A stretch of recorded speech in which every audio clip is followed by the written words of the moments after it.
అసలు పరువు అంటే ఏంటి? రాత్రి నుంచి ఇదే ఆలోచిస్తున్నాను. మన అమ్మాయి ఎవరినైనా ప్రేమించింది అనుకోండి, పరువు ఎందుకు పోతుంది?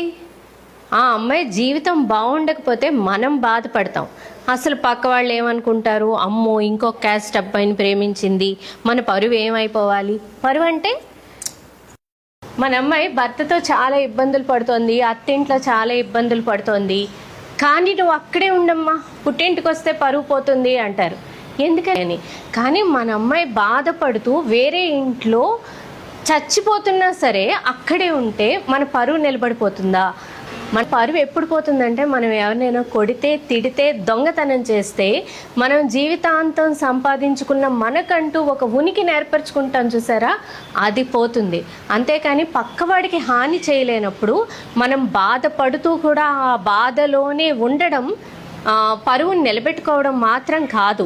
అసలు పరువు అనేది ఒక ఊహాత్మక పదం, మనకి మనం సృష్టించుకున్నది. పక్క వాళ్ళు ఎన్ని రోజులు మన గురించి మాట్లాడుకుంటారు?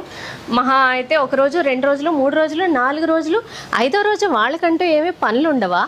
వాళ్ళ జీవితంలో వాళ్ళకి సమస్యలు ఉండవా? ముందుకు సాగరా? జీవితాంతం పక్క వాళ్ళ కోసమే బ్రతుకుతామా? మనం ఏ తప్పు చేయలేనప్పుడు, ఎవరికి హాని కలిగించటం లేనప్పుడు, మన కోసం మనం బ్రతికే రైట్ మనకి లేదా? మన కోసం మనం బ్రతుకుదాం. చిన్న జీవితం అండి.